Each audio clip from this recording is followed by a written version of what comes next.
అందరికీ నమస్కారం అండి.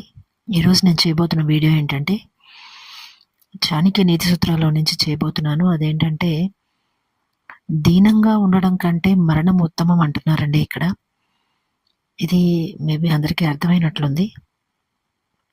దీనంగా ఉండడం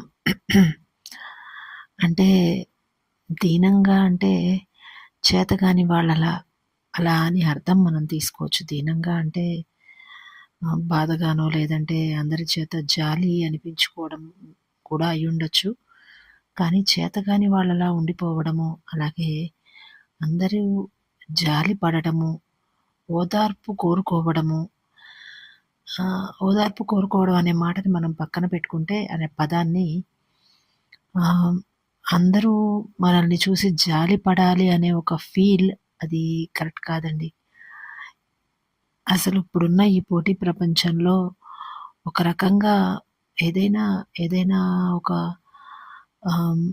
ఫిజికలీ ఛాలెంజ్డ్‌గా ఉన్న పీపుల్ వాళ్ళే ఎంతో ధైర్యంతో వాళ్ళకి కావలసిన దాన్ని సాధించుకొని ముందుకు వెళుతున్న రోజులివి. అలాంటప్పుడు అన్నీ సక్రమంగా ఉండి సరిగ్గా అన్నీ అంటే మనకి ఎలాంటి లోపము లేకుండా భగవంతుడు మనకిచ్చిన ఈ జన్మ ఉన్నప్పుడు ఒకళ్ళ ముందు దీనంగా మనం ఉండవలసిన అవసరం ఏముంది?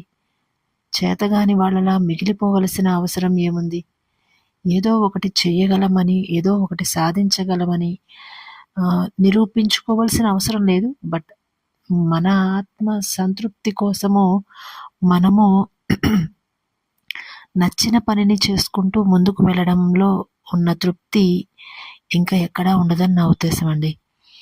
ఇక్కడ చాణక్యుడు కూడా అదే చెప్తున్నారు. దీనంగా ఉండడం కంటే మరణం ఉత్తమమట. ఏమీ చేత కాదని అలా కూర్చునే కన్నా, ఏమీ చేత కాదని అలా మిగిలిపోయే కన్నా, ఎందుకంటే మనము ఎలాంటి ఫిజికలీ ఛాలెంజ్డ్ పీపుల్ కాదు. మనకి అన్ని అవయవాలని సక్రమంగా దేవుడు మనకిచ్చినందుకు ఆ ఒక్క జన్మకి, మనకి భగవంతుడిచ్చిన ఈ జన్మకి, అలాగే మనకి మన తల్లిదండ్రులు ఇచ్చిన ఈ భూమి మీద రావడానికి ఇచ్చిన అవకాశానికి కృతజ్ఞత చెప్పుకుంటూ మనము చేయవలసిన పనిని, అది ఏదైనా కావచ్చు, మనకి నచ్చిన పనిని, మంచి ధర్మంగా మనం చేసే పనిని సక్రమంగా ముందుకు తీసుకెళ్తూ చేస్తే గనక ఏదైనా మనకి కష్టతరం కాదు. అసలు ముందు మనకి ప్రయత్నం అవసరము.